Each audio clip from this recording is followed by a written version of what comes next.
lava ia ona o tapa tulia le ta le inga ma tātou whasangi Samoa i lo tātou tapa au le soifua i le langi o le na polo ma manu i lo tō soifua mai lava i nā mai aso se ia tātou tūlau ele mai le amutanga o le nei vai aso fo i le inga i lo tātou tua e leo se le leo se tasi na afu ai o na tātou au lia mai male manuia le nei tū la fiafi o mamalu Samoa maupa ia mai lava i whangao ngeonge o le tui manua se ia pa ia ala manu o mautana i te ai lo malo Samoa e le ngafa tau mai nei sa mātou whaamtalanga na ona uwha pe atu tūlou lava ia abe io au e whai masui o le whailaunga o le tātou pol kalame lana au auna i le tai ao ao le kalesia sfitu Samoa tuto tas le sunga ia Pastor Willie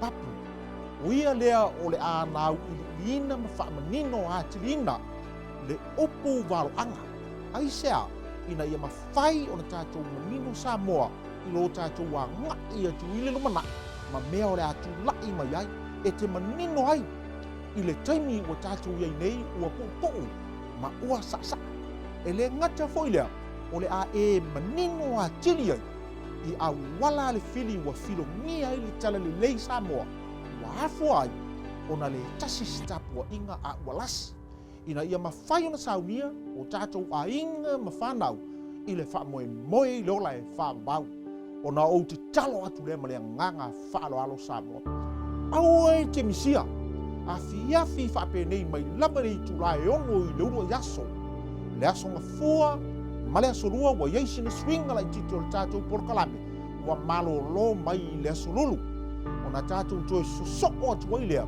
i le aso tofi ma le aso whalaile ona wala ulia le ma le nganga whalolo au e te misia nei mta upu ai se a Samoa ina ia tātou sofa ngā oma i wha moenga i leola e whamvau a wao le nei au e le se au se lotu ai o le tau molongo o le tala lelei ma le bala au o lo tātou tu le ngata i lea ia mātou te whaafitai alo tau mamaru o lo mai tau wina i lunga o kena te whaila le to kele o lātou o lo ma whai o lātou mai mo ina i tātou o kalami mara ulia le ma le ngang whaalo alo aua e te tau whiar au ai pasi atu o ma e ma sani ai mai se o mai tātou a inga pele ina ia ma whai ona tātou ai whaatasi le nei manu o ulu Samoa sauni ai o tātou a inga i nā aso tauala tamai le aso e fio ma le tātou tua le talo whamanu e tere le atua i lau mai moanga Samoa i le fiafu i suafo Yesu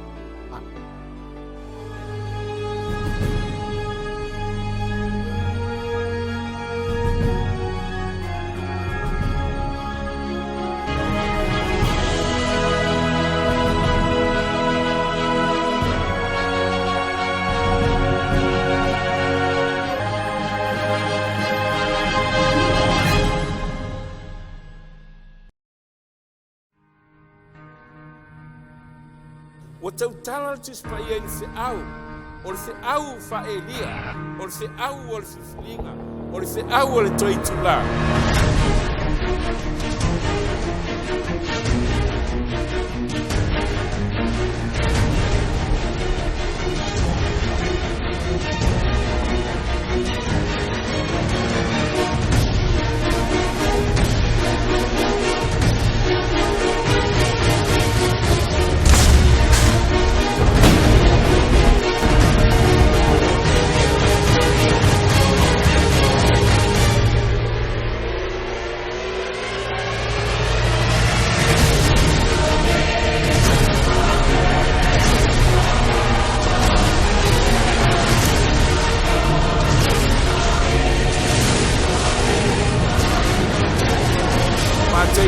Falo na foi falo. E tala ina fonde nei tala de nei o malo. Le atu la uma e fai mo o mau no kuma. No o mai ai lea o le ngata anga.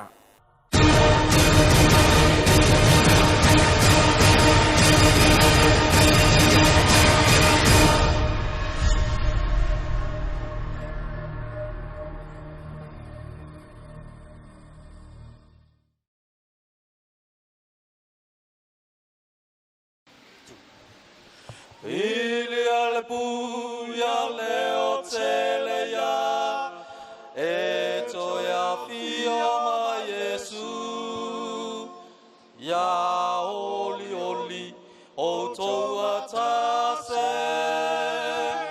e toia fia ma Yesu e a fia mai e a fia mai e toia fia ma Yesu uai tanu o leo wailoa e toia fia ma Yesu watu kutele o le poto e toia fia ma Yesu e a fia mai e a fia mai e toia fia ma Yesu Ole a tātou te tālu. Lo mātou te mai o le langi. A o tau lata mai le nāso tele ma le matautia. Le aso le amatala i le langi mawa noa ai e fia mai.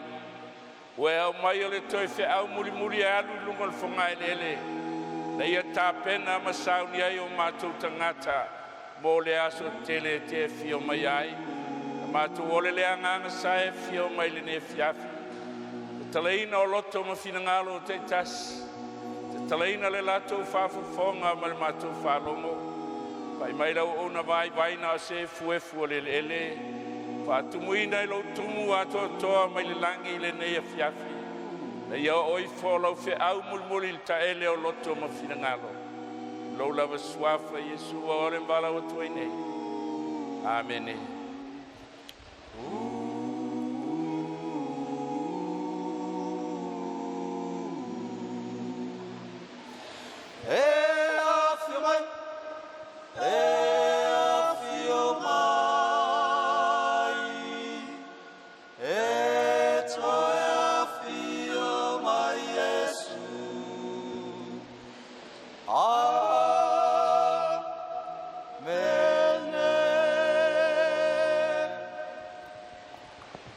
Ola tātou tau pune fiafi.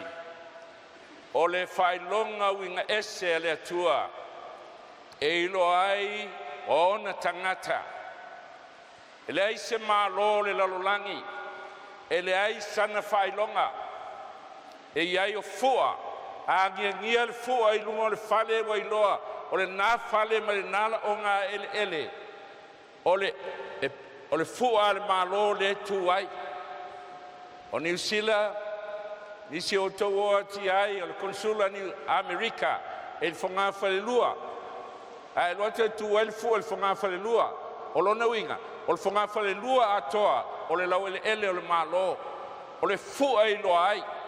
E whapena foi le kalesia le atua, po le nuu o le atua, e iai lana Faailoga, o tā ua le tispai o le Faailoga, a le atua e loa ai e le atua, ona Tagata na sila fia le atua le alotu satani i le taimi o le unga na iai le o le Faailoga ua tuina mai e le atua mai le fofoanga e tau le unga e tau le lalolangi fou o le Faailoga Uiga Ese a le atua la tātou mai mo e le fiafi nei e skelu e luas fulu alona whaupu e luas fulu i au tau whapa iaina fo i o usapati e whai fo ia ma Faailoga ia te au ma outou.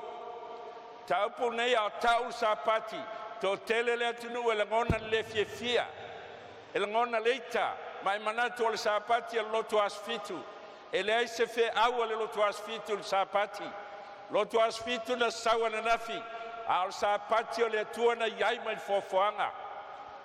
Ma bea sapati o le Faailoga i le bao le atua ma ona Tagata, o nei taimi whaiu, ona toa mai le Faailoga silsila o usapati ai se numero tele ai e numero tele langa i 5 sapati o le tausanga 5 vai aso o le tausanga e mana o le atua o aso fitu o le vai aso e te tausia ma whapaiaina e loai oe o le tangata o le nuu o le atua.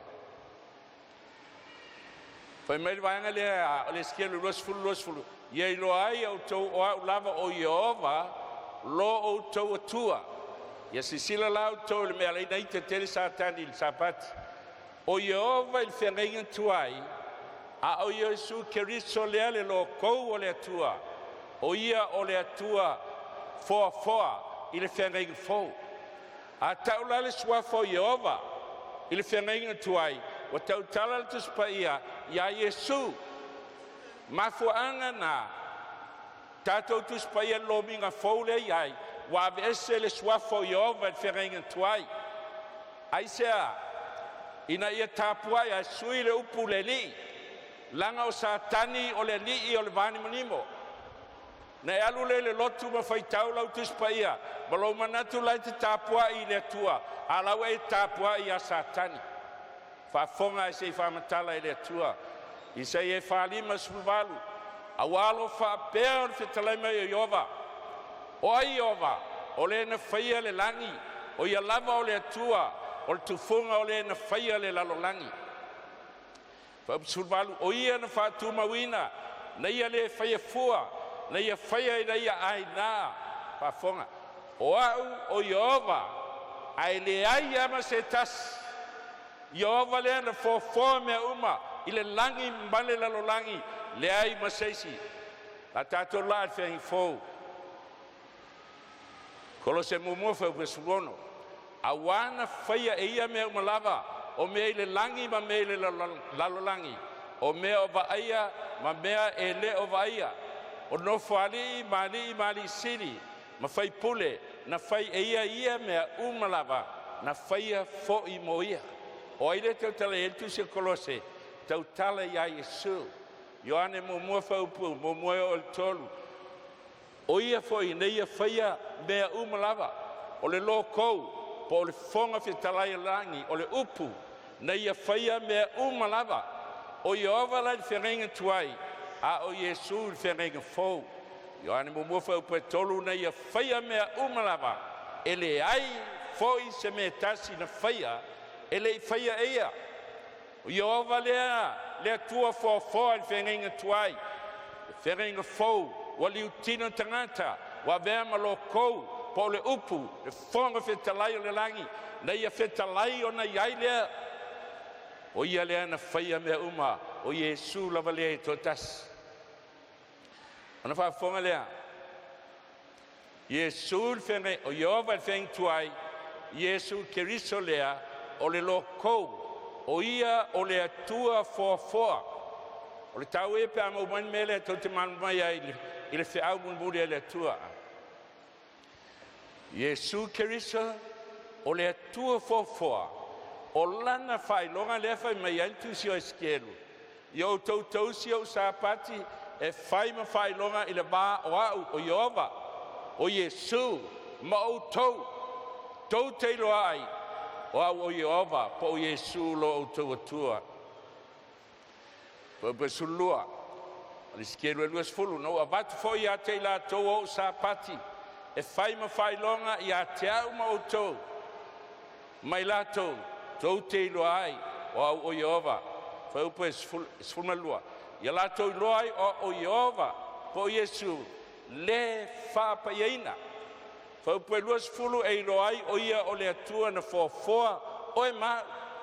Al whau pue sfulu lua o Iehova le na whapaiaina. Whapaia whawhea tātou e Iesu. O le ana tinga ai Iesu i tua o le whaitoa le ai. Ina ia whapaiaina ai e ia o le nuu i lona lava toto. Lua mea o Iesu na fōfoa mea uma. Lona suafa o Iehova le whenga tuai. Iesu le whenga fōu. Na maliu mo oe mau. Ma whapaiaina ai i tātou i lona toto na malinga i Kalabario. A fonga le stelu le soto luas fulu fa upe luas fulu. E soto luas fulu fa pa valma leiva. Ia e mana tua le aso sa pati e te whapaiaina. Ai sea, o aso e ono i tenga lue ai mwhai au ngā ruenga malava. Aia, a o le aso fitu o le sapati lea a le lotu aso fitu. O le asa whetau iai. Samoa le ai. Le ai ama se whiau o le aso fitu le sapati. Ele se la tau sapati. O le sapati o le atua. I le fofoanga. Au e te whaiai whafonga le whatonunga le atua. Le whatonunga se lotu. Au e te whaiai se ngā ruenga tasi. O oe, malo wa talii, malo wa fine, la on tane, la on fine. O au man foi man tangata ese lo mau ma oe. Sapati o le whailonga lea. E loa ai o Yesu. O ia o le atua fofoa. O ia o le atua lo whaola. Te whafonga. O le sapati aso fitu, o le whailonga lea le atua, e te eiloa ai e le atua ma eiloa ai e oe. O Yesu le te au auna iai, o ia o le atua fofoa, o ia foi na maliu i kale vario mo oe mau. Whafonga le whiau muli, whalinga e sulfaa whau pe fitu. Na ulofo le tasi angel wa lele tau loto e inga le langi, wa ia te ia le tala le lei e whavavau. O lea? Tala le lei e whavavau. Mai le vavau e tau le whavavau. E tu mau le whiau le atua ma le pumoni. Folo e no foi lalangi atu no uma. Tu ainga ngana ese manu. Ti ngana la titi Samoa na se tongi al pentala. Ana mai ai le atua le whiau. E whalongo iai po nei. I lau lama ngana. E whai ma mori mau ia te oe. Tala isu e tala ina foile nei tala le leo le malo. E whai ma mori mau ino uma. Pe te talia, pe te le talia. Ai mori mau ia te oe i le aso whamasino. O te wifo, whafonga la. Po taluai, tātou tala noa le matau le atua. Vaenga mo mua le whiau. Whai mai leo le FAILAUGA me sulusu tolu. Yo tau mata tau le tua ma tau si ana polo inga. Fe au leo le tula fono le tua o le so. Wa ala langa umalo langi. Kerisiano. Wa leo ngā tula fono le tua. Ai tue mai le tua le fe au. O tula fono le tua. E whamasino inai oe. I le aso whamasino. Saulo le manga lo na dua o le fe au. Mai au tau wifo le na whaia le langi. Mal whanua. Mal sami, atoa mal puno vai. O ai le tau tala iai. Samoa o Yesu keriso. Fai mai le whiau. Toi ifo ia Yesu. Ai sea, ele o Yesu le waifo iai lalangi. Wa ese le tua waifo iai. Ai tu Yesu le tua na fofoa mea uma. Whafonga ia Yesu la vaia. O le sapati as fitu al whailonga le tua. E loai o Yesu le tua fofoa. Whafonga i whenga inga fōu. Whetalai e su. Tō tele la tau te whai mai a te au le aso. Le aso e le fio mai e su. Le aso lo o tātou iai nei o tā pena mo le fio mai. Le li e. Ma tau te lei perfetane ea i lo ingoa. O ai lai tau tala iai. O lai tau tala i whai whiau. Perfetane o le lau ngatu. O le fionga le atua ma le suafa o Yesu. O lo ingoa le ingoa Yesu. Mātou whaiai wa venga e tele. Aia. No o tau tino atu lea. Yesu le whetalai. Ana whaiai le Willie au Yesu le tu inei. O pui a Yesu. O te tau tino atu i ate au tau Samoa. O te le iloa lava au tau. Inao e se ia au tau i ate au. O tau e whai a mio leanga. Leala a mio leanga. E alanga Yesu, Yesu. Ai le whaalongo le upua Yesu. Lea tonu lava lea so fitu al vai aso. Tau se sila mai.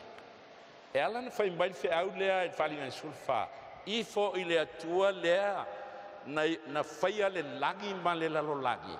Sila fia lea tua e o mai le taimi whai u. Wale o le Yesu lea na fofoa. Ai wa ese lea tua. E tau le tara ko tele le tusi o whalinga. Lea wa ifo i aile lalo langi. Ifo wa fia. O le aso. Sa pati e lo aila te ifo i le tua soifua. Le tua fofoa. Le tua na maliu mo oe.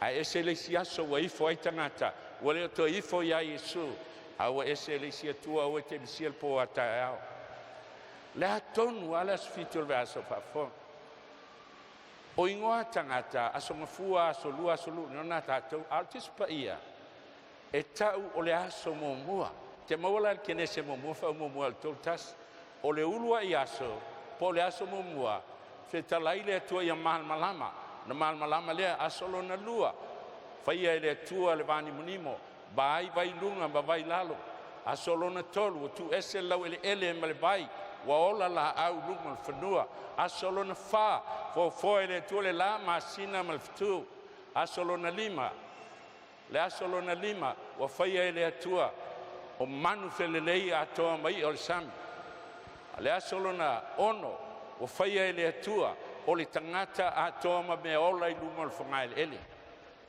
ona o olo lea i le aso fitu ua sui kene se lua fa'aumuamua le tolu ma mai ua fa'auma i le atua na galuega na faia e ia ona malōlō ai lea o ia i le aso fitu fa'afoga e leai se tagata e faufau se falesā o lolotu ai ae le'i fa'aulu faleina pe fa'apaiaina e ono aso le foafoaga na fai e le atua a o le aso lona fitu na malōlō ai Iesu na fa'apaia e Iesu ma fa'amanuia e Iesu kene se le lua fa'aumuamua le tolu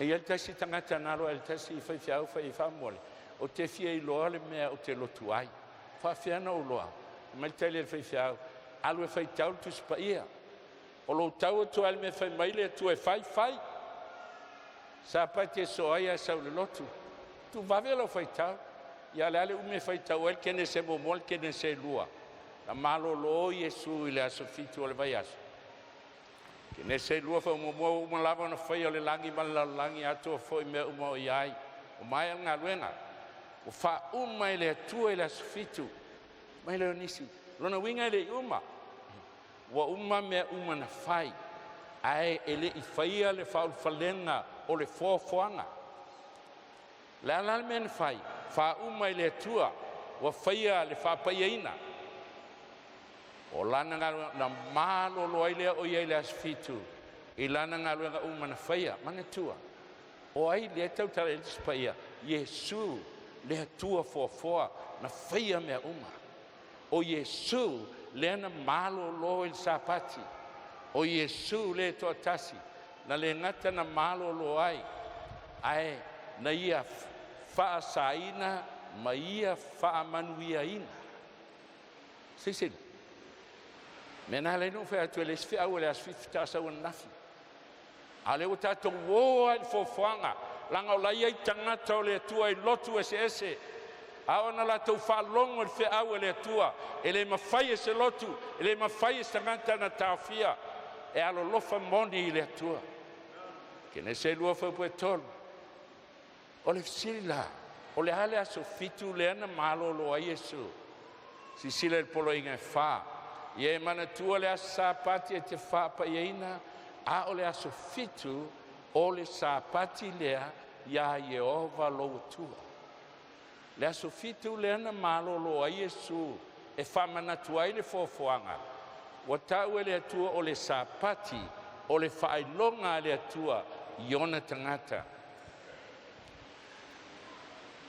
foi mal te tagata ia te Willie o le sapati ele i faia mo tagata na faia mo Iesu ia SAMOA ele vai Iesu a whafonga le upo Iesu na faia le sapati mo tagata a vai le upu le fionga le tuapa malama le ngana ele ni o le upu tagata lai ai e tau o le anthropos o le mankind le so e whalonga mai sapati na fai mo iutaia le ai na fai mo le tagata mankind le whapeo i iutaia ni mankind o tātou ni aingoa na ua whaia i Iesu sapati ma malōlō ai na whaia i Iesu mo le tagata ola mo tātou o le whaia tagata mo le sapati rona winga na muamua whaile tagata ona whaiai leo sāpati e tuu ia te ia, na te manatua ai le na ia fōa ia te ia. Sisira tau le talanga, te vai le whaunga teito lau tuspaia, whao whati la mō na whaiai le paneta, e tau le awhi iwa se lau iwa ono ti la mō, kene se le sultasi lu ono lo fitu, whai tau ai na whanau ai apere amo. Olona winga, e lua afe ma le balu tau sanga, te whawhong, lua afe ma le balu tau sanga, o sau le sāpati o le atua, o sau le tula fono o le atua, whatua whanau apere amo. Ai alme lai te whalongo i laulotu, sāpati na whai mo iutaia. Lua afe tau sanga, kene se lua, whatua i Yesu sāpati, lua afe tau sanga, ele iai se me tau se iutaia. Peitai penu whatu o lotu satani, ma lau mai ai ana pepelo Uiga Ese, ai tasi alme mana o ai, ia e oti. Ia e oti ma lau whanau. Ma fuanga nai le lofa o le atua o toe o mai ai le whiau mulmuli. Le angolai ai whanau o le atua i lotu ese, o e alolo whamoni i le atua. Tasi iwa waono ti la mo, le tasi whaiwa tasi ti la mo, o le esoto, le Exodus, no ese ai Israelu, mai ai kupito, anga ai kanana. Sa tause Israelu sa pati, se ona le iloa sa pati i tausanga al polonga. Whafonga, o aper amo e tau o le tamaa o le lotu iutaia. Kene se lufulu ono, o le soto e luas fulu lea o mai ai le tulafono. Ai kene se lufulu ono mai le tua, na whalongo aper amo i au upu, mana tausi au sauninga, mau poloinga, mau whatonunga, mau tulafono. Le tai ol mangosiona, na tausi aper amo, ma tausi mai ai le tulafono le atua, ma le sāpati le atua, se ona le iloe na ua nofo polonga Israelu, i ai kupito, solo Atua so uma. Whafongan mafuanga nai na watoe au mail sāpati, i le teimi o Israel wa wala au le atua o ese mai ai kupito, e amata i upu ia e mana tua le aso sāpati, e te whapa ia ina. Ai se awa so aso uma polonga wa le iloa sāpati. Na ese loe le atua Israelu, o le memo mua na oa o le atua, na oa o ia Israelu, le mea e tau o le aso fitu o le vai aso. Ai sea, na whaia i ova, Yesu le atua fofoa, o le pandeta i aso e ono, na ia whaia ai le langi ma le lalangi. O na malolo ai lea o ia i le aso fitu, o le mea fo i lean whamanuia i ova le asapati, mana whapa ia i ngai. Sili, whapewhea no o loa tonu a le aso, e fitu i aso le vai aso. A o whaitau mai le aso ngafua, aso lua, aso lulu, aso tofi, aso freile, aso tonai, aso sa, e fitu le aso sa.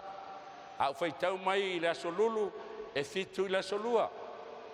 E pule el tangata ia malana fitu. Whapewhea no o loa le fitu a le atua.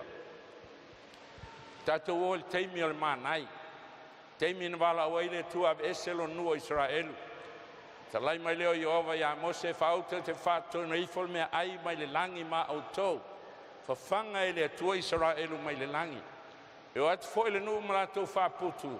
O le aso mana me tusa. Mana i le la to ulu mai le langi. Lotu al tangata whaputu ana mea. E lava mo le aso. Whaupe wha.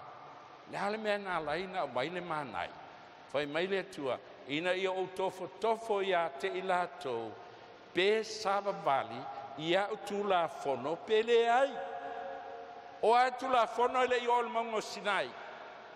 Tula fono ia i loa i langa salalen tausi a peramo. Wona le i loa le sapati na ua polonga. Me mo muan fai ele atua, o le toia o a olo na nuu i lana Faailoga. O le aso fitu. Mafuanga le na umaile manai.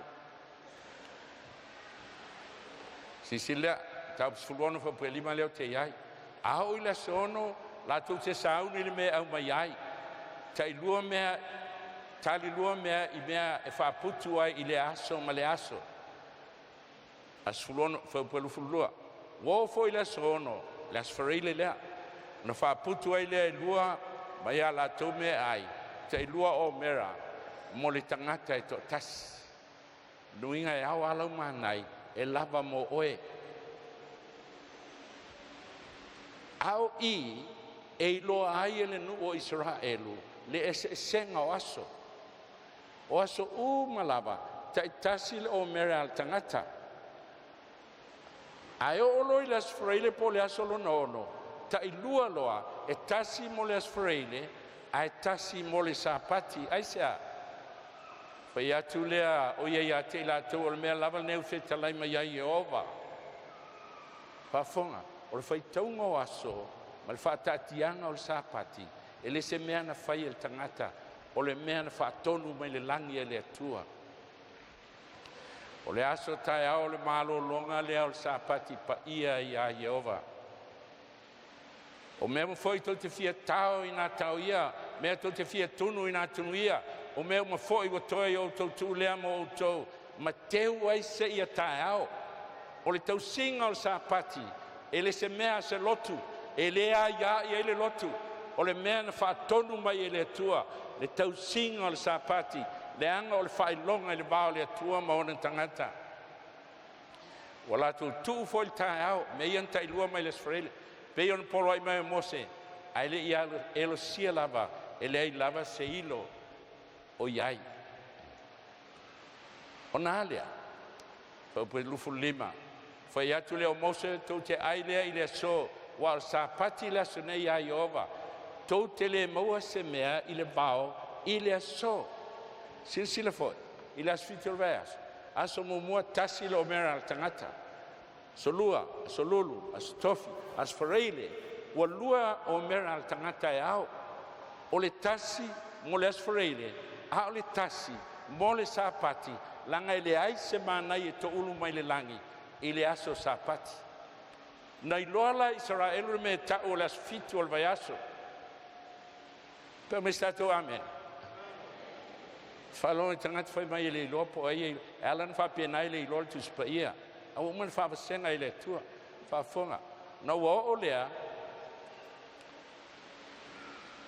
ile as fa pelo sofito o no ole ile sofito o na inistangata la tu te fa putu aile maua se me e la to te loa e ai tangata e o ai un pasone ti ngan fa mai le tu ole sofito le sapati le tau tatu le stonai ai o e tau sila sa e le kea i ai. Whapena fo Israel e te ngana umal whatununga le atua ai o ai si Jesu el manai na to ulu mai ana nafi ta ulu mai fo i le so tu sa so uma ai o atu e le ai se mena maua Faailoga i le atua le me tau o le asfitu lona nua Israelu ai se ha e loa ai ele lalolagi e loa ai ele tua o ona tangata e matatau ia te ia na o le asfitu ane nisi whaputua ele i maua se mea whafonga lai whaupue e lufulvana na fitalai mai leo Jehova ia Mose tau te le mawhawhai se ia whea o na tausi ia upolo inga le polo inga e wha Leana lei loi ai kupito, lea ua toi whamanatu e le atua, ina wa ese lona nuu. Tau te le ma whaise a whian tausi i au polo inga, ma u tula fono. Tofo e le atua lona nuu, pe i rou stai tula fono e le atua pe le ai. Na malo lole o le nuu, i le asofitu po le sapati. Tau si fia mai le na asofitu e o mai le so, o lo tausi pe i utai al sapati. Aso fitu po le astona i lea. Ai e nisi au tau malanga i le numpa ia. Ma va ai i ai. E o loi le astona i po le aso fitu. E le toi sona oso se tabale fai ngā ruena. Wa malo lo atoa le nu. Mai ai le taimi o Mose. Saua i o mai o na ponei. Lai lo e tangata o le atua. Na iai si au o fai fiau na alu malanga aisi. Fai fiau i le numpa ia. O le tau sapati la fai lato breakfast me ai le hotel Ai sau le solo faifeau ma faletua o isi lotu. E oi fai whaatau. Mai lantala. E le ui miano atu e fai whaatau. Ai toi fo i mai. Mai sole le ai ma se fale o loa e matala. Le ai si ta vale fai ngā luenga e whiaruai. Na o tangata e o le lotu. Fai atu loa si a ua faifeau le i hai. Wa ngalo ia o tau. O lea wa tātou iai le ele na savali a Yesu. Lai loa e tangata le sa pati o le tu. O le sia ua fai pule na fo i mai a sau tau sin sa pati. Lai loa e tangata o le tua, le sa pati o le tua, po le aso fitu o le vai aso. Vai o tu le kālena. O le kālena, mai le fofoanga, fai mai le tua na malo lo Yesu.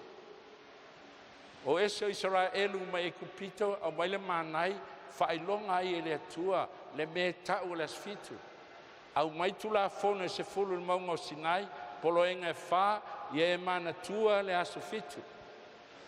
No o mai lea ina ua tulai mai le kālena e iai le kālena e ta'u le kālena i ulio tulai mai le whaono ti a. E fio mai aisu e loe sa'o le kālena i ulio. E fio mai a Yesu na tausil sa pati le na fai kālena i ulio. Pea mai sato amen. Luka e whawha pe sulono o lana masani e alu li sunako le sa pati po ole falsa. Whawhonga la peitai e iai le mea na tupu e le whetau i el tatou kālena le na sauai kālena i ulio. Mal tamil sanga la langi e ai nai minutea e va beso o ela langi ai le atoa al kālena tolu se lau no lima mal kuata aso. Ona su e ai lea wa se fulu aso e tele vave el kālena ma le tau. Ona saudia lo lea o kālena e tau o kālena a Kerikori Pope Crackery sa pule le pope la langi le taimi. Ona toe whaasa o aile al kālena wa tia i aso e se fulu. Tasi lima valulua aso wha o le masina oktopa o le aso tofi. Sa taulana aso lima i le aso reile. Aile ai, suil kālena aso whareile aso sfulima. A ua tia i aso sfulu. E lusi aso e se fulu o kālena aile o suia aso le vai aso. Fitu aso le vai aso le atua. Le fitu le ana sau mai le fofoanga. Fa solo mai tau mai le so. Willie, se fai sau fam talanga, i le swing al kālena i Samoa. Kālena le mai Samoa na amata mai e tena. Fa afe mal fati la mo. Sau ai whanau mai o apir amo. Tasi iwa i vono. Tausi le nuu o le tua, al tula fono o le tua. Le ilo ai le mea tau o le angsala. Na fai e le ai, e le nauinga i reise angsala mai a atamu e tau ia apir amo. O mole o ane tolfo po e whao le anga sala o le soli tu la fono la valea. A per amo se io o le tawhea lea. Ave ese Israelu mai kupito. Tasi whai batasi. Len tatou whalonga e wha maoninga o le manai. O le me tau o le asfitu. O le sau ina tau ia Yesu. A fio mai Yesu tau si al sa pati le tas. Wha maonia Yesu o le fitu alea mai le amatanga. O mai tasi lima valulua el Gregorian calendar. Na sui aso e se fulu atiai, a ele o suia le fitu le atua. Aso tofi as fa oktopa, as farele aso se fulu lima. Tiai aso e se fulu. Se io o mai i le aso, i le suinga o le Samoa deadline, o te manala tu te mai mo mai. O le hatalava lea o talaanga o sapati o le atua. Ai, e iai men tupultasi valu i valua, ma le mea tupu i le tausanga e lua afe sfutasi. O le mea tupu i le tasi valu i valua. Aso wha iulai, o le aso le saltongo Amerika, a o le aso mafua nai Samoa. Na o oa i le tulua o po o le aso sfululua, a e toe alu i tua kālena, i le aso e tasi. O toe tari sfululua i le po o le aso sapo le ulua i aso. O misi a tola le aso e tasi. Ona tausi lea o le aso fitu e tusa o le kalena ua iai. Leanga fai mai le atua o le aso fitu o le sapati. So o se mea o le lalangi e te ali ai, e ona le lalangi le deadline. Se sila fo, o le atua pa ia, e na liutino tangata le atua e na ia e ola. O le tala le lei e le atua, ai au mai lau tusi pa ia. O le fofoanga le atua, au atu mai le hava noel tangata, e tosi ai le deadline, ina ia mawhai na whaangaina le fofoanga le atua ai sea. La talata e le kueta, e ono suwafe maila le, ta vili ala lang. E le mwhaila na whailonga ni aso. Tu mai ai le atua, whailonga i tangata le laina, ina ia mawhai na whaangaina, ka lena. Tasi valua il tausanga, o le masina sfao iulai, filifili mali atoa, o le asuil ka lena, ina i tala whiangai ma mea tau oloa mai Amerika, i nao na po. Na sui ai lea, o le ka lena, wa tu i leisi tua o polu, ina ia tutusa aso tutu ila ma o polu. Na sui ono mea tau kisinisi. O lono inga lau le ilu ai sa pati o le atua, o le aso fitu, o le mea e fitu iai aso ka lena, sa pati na o le atua. Pe sifi o, fe sifi ai, e le suia le fitu o le atua. O le fitu a tasi. O na toi o mai lea, le tau sanga e lua afe e sfutas, sisila le mea utupu.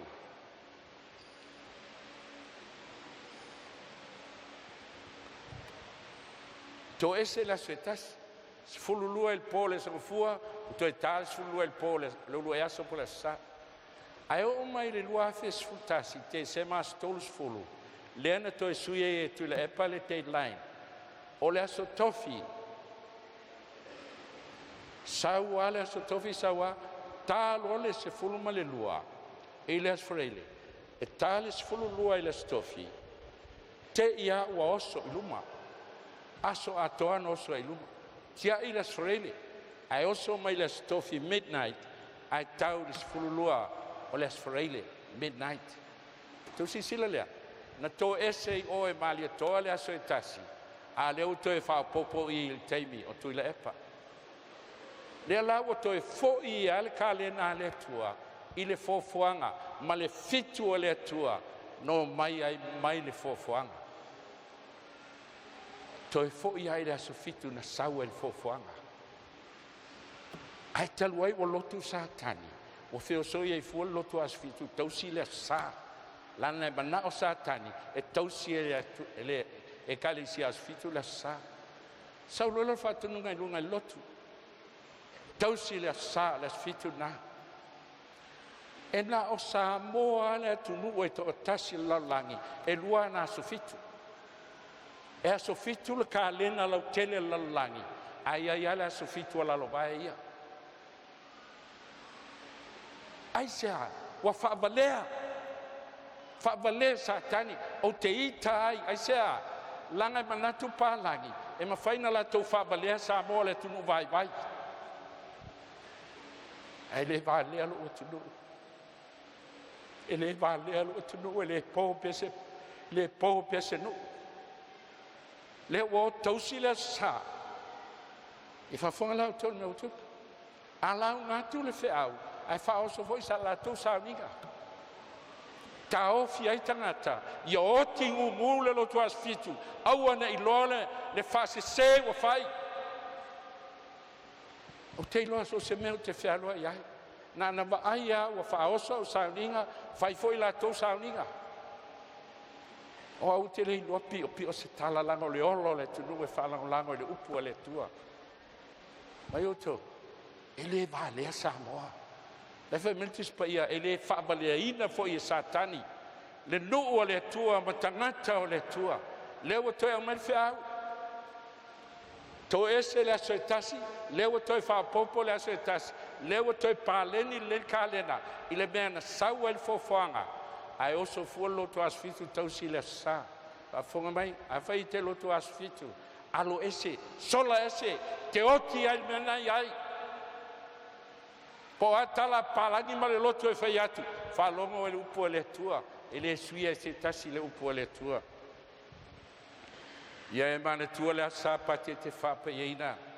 O le aso fitu o le sapati lea, ia Iehova lo tua. Le sapati o se lo tua fitu. O le sapati o Iesu, le tua fofoa, o lo faola. Sapati as fitu o lo le fatu o le tu la fono. Le ale taua i le tua o le tausinga o le sapati. Tu se Jeremia, fatonu e le tua. Aua ni ave se avenga il sapati. Ai whalong tale do. Mai lo le tua. Fa fonga il famtalanga le tua. Tila mo ono o tas. Jeremia su fitu. A faito te le whalongo mai. Ono o tutuina leo le afi ono faito toa. E su sunu ai maota o Yerusalema. Le so pe yo me ulo i tangata le sol sapati. A fa mai le tua ya Israel. A to to ya mo to a venga le ngoto le la o sapati. O te su sunuina i lalo nu nei. Fa fonga. Lima valu tila mo. No fai nga tupu e lua tolu ono masuiva. Wala tu sunu foi il fale o le tua. Ma le peti il pao Yerusalema. Ma sunu ina ona maota i lafi. Fa umatia e le tua Yerusalema. Talua il sol sapati. E tau nu le fionga le li fai mai a Jeremia. Wo ina faato to ina lau ele ona sapati. Aso umana soli sapati ai Israelu. O fai tau ai ele atua tau sanga. O tau sanga. Aso uma tau sanga na e sui ai sapati na la tau solia. O te tia misia tato mta upu alo sau e te malmalama ili mta tia. Ma le taua ele atua alo na sapati. O aso uma sa ngao ai. Sa fai ai sapati e faato toi na i tau sanga. E fitu ngafolu. Ta tia la feng tuai ia. La tatou sopo mai wheneng fau. O ana whea na tupu e le whalwe lawe. O tausi le si aso ese ai tia i le aso le Faailoga le Atua.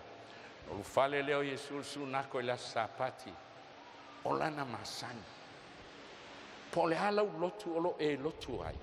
A whaila te tausia le sa. Ia e loa le lei. E te leo tausia le aso na tausia Yesu. Te whawhonga mai. Po le ale ingo lau lotu la e te iai. A whai e te leo alu lotu i le aso fitu po le aso toa nai. E te leo tausia le sapati na tausia Yesu lo wali whaola. Pe moni e ana soli e Yesu sapati. E ia nisi lotu. Whai mai wa soli e Yesu sapati. E te ofo. Yesu le atua e le aisa na sala. A lewa au mai lalo e whaasoli sapati. Ma te Yesu loha besfulu e tau e ana whamalolo i sapati. Ina ia lato mamoli ia te ia. Talai e toi leo ia lato oiso tau e ana le mamo e tas. A whai e pau o ia le lua le sapati. E le tango iai ma vai lunga. E le sili lava e le tangata i le mamo e. O lea e te tau ai o nanga le lei sapati. Tosi e le isolia Yesu sapati. A ua toi whaasao Yesu. Le tausinga o sapati. Aisia, e le tula fono i utaia. O tula fono tusi ai utaia ia. O tusi ai, o tula fono o le ono se lau. O mea e sana fai sapati. A savali il mutia e feanu sapati. O soli sapati. O fasusu mutia il sapati. A savali la wala e vai atu se fai pala e tango tau. Ua sele il sapati. O whasalanga ia, sa tu siel tu la fono i uteia e tau o talamuta. Lea la wafio ma Yesu, o ia o le li o sapati, o na toe whaasa o lea, e Yesu le tau singa o sapati, e ta tau o na anga le lei i le sapati. E sau sapati e watu o fuli sta vale la o tele, la wa whai nai tangata, tia ilo pireua e alu sosoan, ave il falmai. O mena tau o le anga le lei. E le isoli sapati la Yesu. Ai whai mai Yesu. O le tau singa na o sapati. I te tau na e anga le lei le sapati. Tau me sa tau ame. Ma reko e lua whai pu e lusu fitu. A whai i sau tus pa ia. Na e whai tau le iai. Te alu whale e whai tau pone. E le i whai e le atua le tangata mo le sapati. Ai na faile sapati mo le tangata na te iloa ai lona atua na te iloa ai o ai le atua na foafoa o ia faafoa e lau spea lenei la o le atali o le tangata o le alii lava lea o le sapati ia la tatia le titi amena ai sisumena foi o le sunga lea ia eliapo o le toeina o le ekalesia lona ingoa eliapo o le alas tau manatu a o fai atu ia o tau o eliapo o le nofoa ea e sao se mea le mafaufau ai sea o eliapo o le tangataola a le ngai oi ele se nofoa eliapo o le tangataola ai ala pe au fai atu o eliapo o le alii o le nofoa ia nala o sao aua o le nofoa a eliapo o fai lena e fai mai o ia o le alii o le nofoa lau toi sau mau le tispaia lenei la o Iesu le ateli o tangata o le alii lava lea o le sapati e leo fai mai o Iesu le ateli o tangata o le sapati e sa bese ai fai mai o Iesu o le alii o le sapati langa o Iesu na fatuina le sapati i e tena saua ia utali ato nei le ono afe o tausanga o le sapati o Iesu ape a mistatu ame baftaia elia ia vai lau tu le wanga i oi tangata anga ili se no fol tangata ola e ia se whamaninga il whenga inga fou e lo ai o le sapati as fitu o le aso tonai o mawai le sapati o tafa ulo e aso vai sapati o tu leo Maria Magdala malisi Maria se il tunga mau ma tau mai whai mai le vai angal tupe ua mawai le sapati le stonai ua mawai o tafa ata o le ulua i aso po o le asa e o atu i le tunga mau Maria o toi tu Iesu manino ala tu spaia na maliu Iesu le sfreile malo lo tunga mau sapati ai toi tu le aso mo le vai aso ia vai la tu a fai e moni o le aso fitu le sa o lona winga o sui a tol tu spaia o toi tu Iesu le aso ngafua fa sa tauro le sto nai o te le lola pola me ala ina fai le ista le fai fa sa tauro le sto nai ai toi tu le aso ngafua ai le se me fa pena lo ka lo tauro lima fa pe lima lua wa lo to ya pilato mfano ya tu tino Iesu wana vei foi na uile le lino na tu ile tu mau foi il papa ile tu ile lava setas o le aso lea o le sauninga e fa ingoi Israelu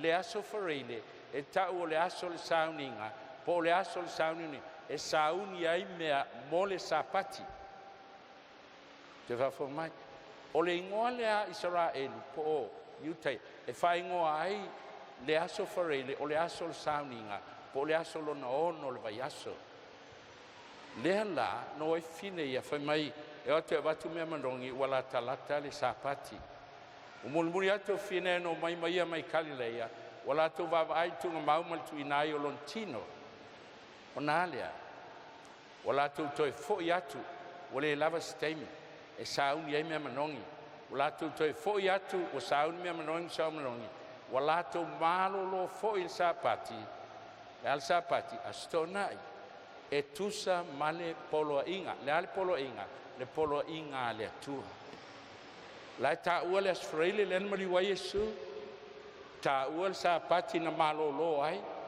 le toi fo i mai le pa fonga ta polu sulfa o le ulua i aso le vai sapati o lo atu tunga mau tafo ata wa ave mea manongi na lato saunia tolu aso ia tau spaia asfreile na mali wa Iesu sapati na malo lo ai fine tu sol polo inga ma le ulua i aso pole asana to ia ave mea manongi tolu aso sauninga asfreile na mali wa Iesu sapati na malo lo ai Iesu i tunga mau le ulua i aso na ia to tu manu malo ai loi lunga lau o ipu e fitu a fatu seina ipu ia i aso e fitu se ling mai la le baina aso mo mua la mata mai ola nga lai tau te vai mai no aso mo mo fe le tu le man malama aso lona lua o le vani monimo aso lona tolu o tu ese vai lunga ma vai lalo wa ave ese le ya lau ele malsami o la mala au aso lona fa o faile la ma sina ma tu aso lona lima o faia manu felei mai o sami aso lona ono o faia le tuo me ola ma le pale li o fofoanga o le tangata aso fitu fai mai o fa pa ia ele tua o faulu fale ila na fofoanga ma tu iai ile aso fitu o me tolu e selon taua o malolo a Yesu o fa pa ia Yesu ma fa manuia Yesu ya la tu la me tolu malolo a Yesu kama statu ame lua ua fa pa ia Yesu tolu ua fa manuia e Yesu tolu me ua ese ile aso lea ia so uma o le vai aso e fiula tangata mana e fa fitu I o ma fitu I o a tasi ale fitu ale tua amen langa e paule o le aso na ave ia ele tua me tolu na malo lo a Yesu na fa pa ia Yesu e le fa pa ia se lo tua fitu na fa pa ia Yesu ma fa manuia Yesu sau tunu vanga awal malo Amerika o malingi te me o tau e Vietnam o malo lo ni lo sapati a te wa amil fai fe was fitu sau mai hata o umana pasia general conference o tau e tunu vanga awal malo tangan tu sul sapati langa e fai tatu langa tu te ai o fai atu le fai fiau oi o lona winga wa pule le lo tuas fitu sapati o le tu tele o tau sia sapati o no se lo tuas o tau sia o te matau I le tu tau si fiole ngol na fai nga me ona masina ai saule ngai Washington o aso uma o te yael malingi sa lo tau singa o lo sapati ai ese ale aso lea e ese mai aso uma lo aso tatou aso fitu la o tau si le sa la ua palu fa atasi ai me tasi lim feito to e vese fe au to fe au la o tau si o ai tu sa pati o le tua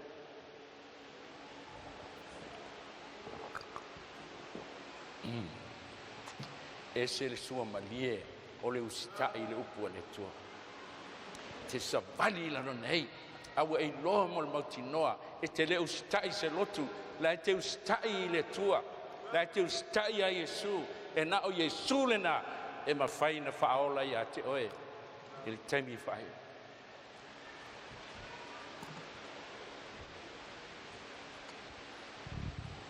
leo tu o tatou proclama SAMOA mo le tua na ave mali e toa vai nun po le na fai ngoi a tabita ma malu o SAMOA I le tua leo ta oe fe o le ao falpenga a fe valu tolu sfulu a fe iwa tolu lua fa vai il malo SAMOA fa vai le tua SAMOA a lai tausi le sa ele o tausia le aso o le nuu o le tua o le faailoga le vao le tua mo ona tagata le laua mai le feaumuli o mai le faaliga sulvalu faupe fa lou nuu ai o tou o ese mana o le atua I lona nuu latou tausi sapati o le atua o le faailoga I loa ai e le atua ona tagata sisila tatou ina ua fetalai Iesu le faatafunaga o Ierusalema tolu suluiva tausaga na fetalai ai Iesu ae faatoʻamu Ierusalema tolu iva tausaga I le manā ae fetalai Iesu I lea mea ia outou tatalo ia aua neʻi oo mai le aso iā te outou I le tausaga maʻalili po o le sapati aisea e oo le sapati po le ala faafitauli ai ai e manaʻo le atua ia e manatua lana faailoga amen le mea tupu iā te au le malo lau mai faatonuga iā te au o le taimi o tau a le ai ae le usitaʻi e fana oe But it's all right. Tumana fana. Au te le solia sapati o le tu. Na sui el malo Amerika lan tu la fono. Ona oa. Taimi nei mon muri. O sa ili ele tuani tangata ele fefe o loti. Fasa sainu oe malotu. Peita e tu lai mai tole tu e tonu o lotu ese. O e la te whaalongo le whiau le tua, ma le fefe e tausi sa pati o le tua. Sa sanga ia mai le tio, i whaalongo uma SAMOA. A le i o mai le aso e fio mai a Yesu, o whaalongo si o atino pele, i le whiau muri le tua, i na ia whaolei nei, o le atunu, o oe maloto lua malau whanau. O le whailonga le tua, ma vai Yesu a fio le langi, tu lai mai le o apostolo whafonga, aluenga su tolu whalua, o ila toi whafol sunako tangata iuteia, whatonga tu leo tangata nu ese, ia folofolo ina mai le upu ia ila to, ile sapati atali, the next Sabbath, ele iloa, ele kalesia kerisiano, le whengenga fau, ina wa fio Yesu le langi, o le atausi se asa, o le asa, Fato asau tolu se lau tau sanga lumanai. Ta alia lima ia ile sa o le mea whaasesea Satan. Lenga teilea whaafonga. Aluenga sulfitu wa puelua. Na ulu fale foi paulo ia ila to lana le masani. Tolu foi sapati. O la unga o ia te ila to tusi. Wa fio Yesu langi. Alea tausi tangat kirisiano o sapati.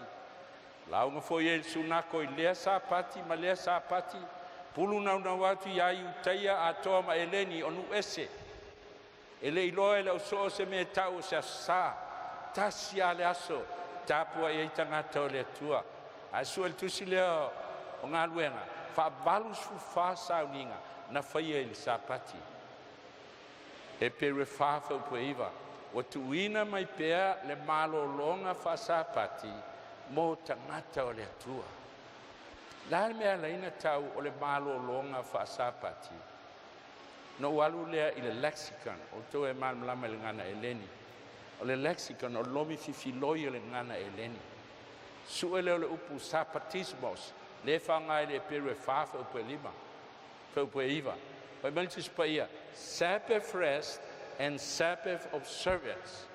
O lo inga wa tuina mai pea le tau singa o le sapati, po le malo longa o le sapati, mo ai, mo tangata o le atua.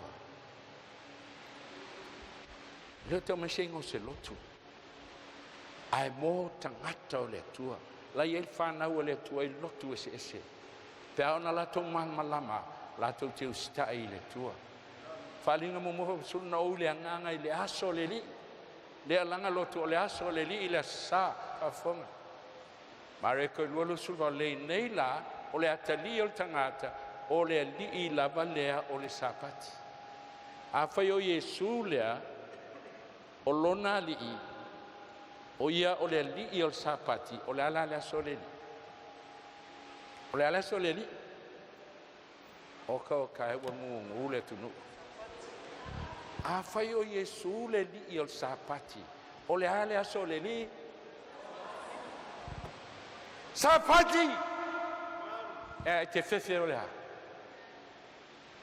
Te fefe e se ha. Wo le teimuni muri o le teimine wa bala au le tua ilo na nuu. La ilo na nuu i lotu ese. Tangata i le fefe tu mo le tua. Ma le upumonia le tua. Sila mai a tamu tau mai a mose lua fe lima se lau tau sanga tau si sapati mai a mose tau mai a Yesu e a fe lima se lau tau sanga lua a fe tau sanga mai teimi o Yesu ma lau apostolo e o mai le so o lona winga fa fe tau sanga mai le fofoanga e tau ya Yesu leo la alu le si lua a fe tau sanga Toi ti ato le ono afe tau sanga. O tau si alfa ilonga le tua o sapati. La i tangata o le tua i le so. E le fefe ustai le tua. Whapeo so o Yesu o mai le so o lo lato o nei le tua. Whaasolo isi tua mau ai tu lai mai isi toa. Whai atu le whanau sari whape atu tausi lava i o usapati. E ala numere te le langa 5 vai aso le tausanga. E 5 sapati o le tausanga. E le se tau sapati o le sapati walu le whai poiponga. Le sapati o lotu. Le sapati walu le whai whiau o lato ai rei le se tau sapati nā mea. Tausi sapati umalava o le vai aso. Ka le tia tolu lo suni. Willie, manino le whenga tuai. E whawhea na join mai le whenga fōu. Ka le tia tolu lo suni fitu.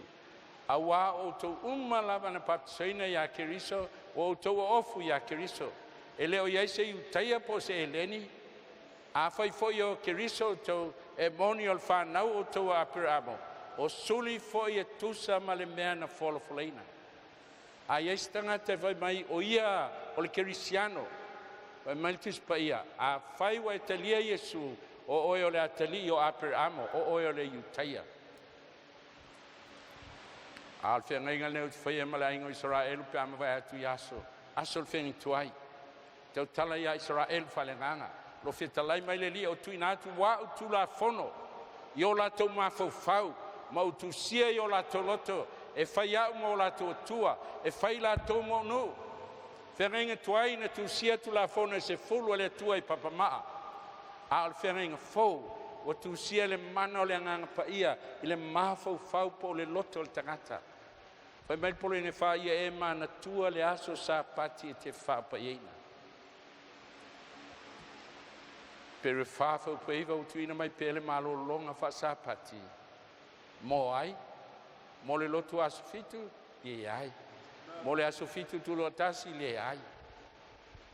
Mo tangata o le atua.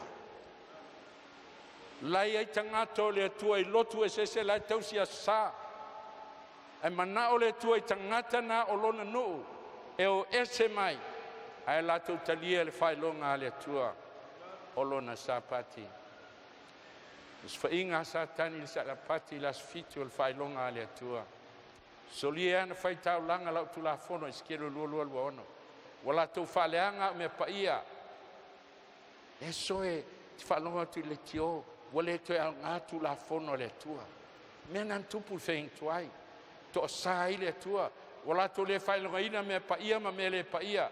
Wala to le failonga no ese o me leanga. Me mama. Wala to li diu ese o la to mata. Yo usapati. Sapati le tua le failonga le tua. Ai fai mai e o ai fai taulanga po fai feau. Wali liu ese o la to mata. I mea pa ia le tua. Oka e. Ai fai mai le vahenga mon moli. Ma ua la to solia au. Launga les fai feau Samoa i Amerika. Ai fau tala lana mata upu. O le fai feau ma le au lotu. Lai solia le tua. Tau fai sau au lot po ai nei le ma fau fau. Fai tau lo le mau le ngu uma. Ai sea, e te solia le sapati. Ai fai mai le tua o solia. Le ai è stato amen nei po a. Fa fonga. Iskere lua tolsful. No sa ilia la tu sangata na tatina el pa. Ma tu le meu le petia i luma. Tu la fono le tu esfulu. Pui ai lona no. Wa malepe tu la fono e fa. Ma le tu no su e sesi e tu le mele o pu. E toi a tia ina ia o le fa matiai. Ai o tele imbaua. Ma fu ana fa matiai le tu Israel o mal fein tuai. O e tupu mai a te oe la tu te atia e mea na fa tafna ina mai ana moa. O e tu mai Israel tu la i melis tupu langa. E toi a tia e. Amen. E masani i le whengainga tuai e iai a ai pā a sauos whainga e tui le pā i la au te tene e amo i ua hufi talita e tui ta whana mai a u sa saa mai a le tā e sunu ai a e watu a tangata tui le pā o le mea ma lepe ai le pā o le mea na e vela i tā unga SAMOA e whapena le so. Tari tonu malo tu polo inga iwa. Ai taulo le sapati. Soli! O I le vela ai taunga. Le o le kalisia fitu tele. Wa fuli uma e tausi la sa. Langa o I vela ai taunga. Ma le wha sewinga ese a satani. Mai le tua te whatu ina whaabai o le tupulanga. Ma le tupulanga. E ngoai o le atia ai solo. Ma le whaola I mga ala. I me no nofo ai. Pala au nā le tua. Ia te oe maa ul pōl nei. Ia toe atia ele pā. Ia sisila. Tu te loe. Tasi ana tau te spa. Ia le asa. A whafonga. A whai e te liu e se lo vai sa pati. Wa tu lo vai soli sa pati. A ele whai a lo lava loto. I lo ua so sa. O le sa pati o le tua. E tau e le tua. O lona o so sa. Ma e ta ua le sa pati lea o le aso fia fia. Le aso e whai ai whai poiponga. Le aso e whai ai papakiu. I whai mai lea lupo le tuspa ia whai te li diu e se lo vai. I le aso lea ua sa ia Iova. Ma ua malu mai wha malu iai. O lo e le whai au lava a mi o le mawailu lava fia fia. Ma e le tautala i au lava upu o le pa ia na le aso. E o ia upu maasani te le tue tautala iai. Whai mai folfolanga le tua. O te whate ti e ia te oe. E fia le ia o whate ti e ia te oe. Lungo mea mau lungo lalolangi. Te whanga ia te o tofio ia kopolo ta maa. Te talai mai ei whonga Iova. No te IL Center a Samoa i Amerika me tau Orange County. Whai atu le tua na e folofola. O te whate ti e ia te oe mea mau lunga. O le nā center. Ele iumi a siti atu au te tonu. O le mea tau, o le MAC Committee, Manpower Advisory Committee al Council. Se i o atu le SPAC Committee, Social Program Advisory Committee. Pulea nuu po serious full fa. Se i o ana o mele kōli Washington e whaia o masui o le Pasifika, le Health Commission al Cristiano Cara. Te lele atu I California, I Washington, Faailoga I mal Pristene. Tangata maulunga o le malo. E mai folfolanga le tua ia te oe. A e wha mahoni sa o te whaati e tie ia te oe. I lunga o mea maulunga o le lalangi. Te talai mai fonga Iova na e pala aile me whatau wā. Mai o ti ai. Tu ti whio e lalangi fōu e ili sapati. Sapati o le tua. Le masina fto ava aia ma le masina. Le sapati ma le sapati. Mai ai e tena, umal paneta nei o ai lalai fōu. O mai tangata mai fo mai o luma fitalai mai ai Iova. Tu lai leo mose fai to o to angalawa pi fai atu. O ai se au mai Iova. Ina asawia iata. E iai taimi o le filfilinga. O le pō nei, o le pō le filfilinga. E te filfili ai lo loto. Pe te usita ai le atua. Pele ai. Te me le tau e Vietnam. No mana tua au te oti ai. Ai no whea atu le tua. Ai whaola. Lo uola atu ai tu ina atu mo le tua. No o alwe se. Te usanga a figu se lau onto. No o alwe le baptiso mo toi a onga le le. Ia uloa ave whea. O le aso. O fitus fuono tau sanga lo ora. O amo peha ma abel fe au o letu. Le toi fe au mulmuli. Na ia whaola ina se o tunu pele lo loto. I leo lai whaola. Le asfultasi o te sema. Ua fe matasi. Sa iai New York o fale te tele. Fale te tele o le mahalo. Fausia e tau anga I lunga e vea ma skyscraper le ai o New York. Le manatu seisi ma whaina mai lalo. E tai, I le aso, na toi ai e maalele la pasisi. Whaamatia ai le fale. O le ngatana ma lepe lunga, ai o ai la loa I palpala. E o mai le so e tele susuenga u whaiai. Mai loa e ai pulu na te tau I lalo. Na malepe ai ma wha tafuna ina. O le nā tafuna na tele. Tau runga wa lele. Ai malepe ato ai fale e o I lalo. Ai sea. Ai sea. E iei mafuanga. E mana o le tua e tau mai ate o e mau.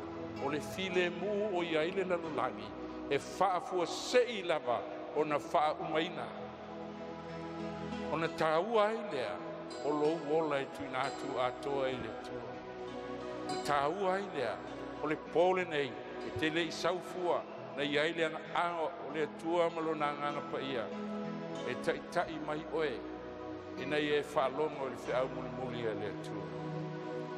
Ina o umale nā whaatafu nanga tele. Ma vaia le matautia o le pūle le ele. Ma mea na whaatafuna I nai. Le nā aso, le malo Amerika. Te manatua sau Nisila e kola tu vode au tangata. Pau au loa le me o tupu. Whaalonga ina le leo le Kristeni. Amerika po o fea e o I ai le suenga o tangata na whaumatia la. E le fo'i Amerika. Se I o na pue ma whaumatia. Le sola langi atola. Ua whaumatia. E tangata telorisi. Ia na amata mai inale la tau ngāruena. E ai le ISIS. Vita ina ua mai el tafu. Whaatafunanga. Tasi le mea nei loa ai. Na tū ai. I lungo le tane tau.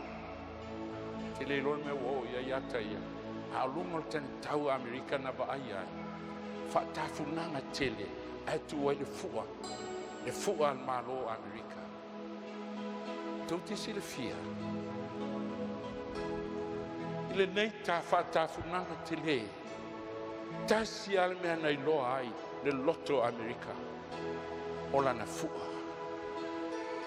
Whapena ale so. Take over sa tani lotu. Ma fuli uma tangata e tāpua I le sa. Awa mai e le tuol fi amul muri mo ona tangata o lo I lotu ese ese. E nei ala tu loa tu mo le tua. Tu mo le tua. Ma le fina ngalo le tua. Fua. Samoa le sapati as fitu o le fua le tua. O le faailoga le tua le bao le tua mo tangata. Ma le po nei mawhaina e tūlai ai. O te tū o no se lotu. Tū le bao oe ma Yesu.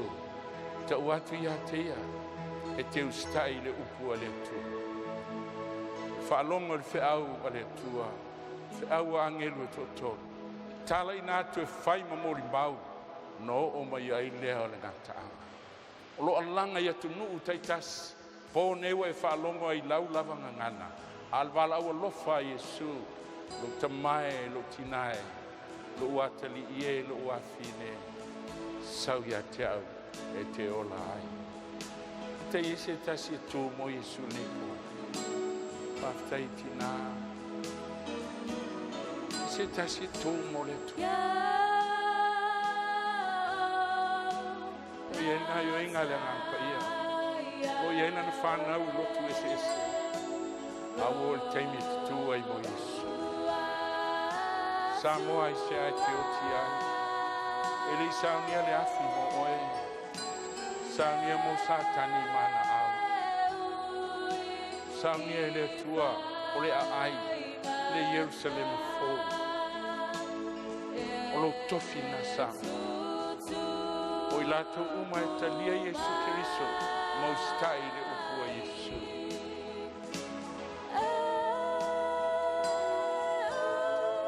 Kalevario. Whalava I le halo I totas. Ele I maliu se lotu mo oe. Ai oti, o Ono lo le stai lo pole tu e mafua fa maulu no lo to. Na o Yesu e to tas. Na maliu mo. Tu e se tas e fi tu lai mo Yesu pone. Au e te tu ono se lotu. Tu ono Yesu.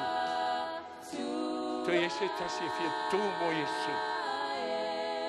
Pafta yu solo tu lai. Uno mai tu ala o fil tate. Lo mātou tamai o le langi. O mātou tūla i le pōle nei ele ono se lotu po se tapo inga. O mātou tūla i ono oe Yesu. Nei maliu mo i mātou i Kalvario.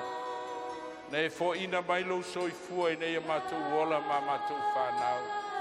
O na mātou le fefe ai le tūla i mo oe. Ta uati ati oe mātou te alo lo fai ati oe. Lo ia inisi lo ala ala te lalo. E tua o te sila sila e vai vai o tangata. Mātou ana le fuefu le ele. Wa bea mātou lotu ma mātou tentununga. Ma mea o mātou te te na ila upu. E lofa. Na ia latou te lia la upu. Ma sa unie whatasi mo mātou mo le asu tele. E bi yelo suafa Yesu. E bi yelo suafa e whamavau e whamavau lava. Amen. Katu ala mai lalo.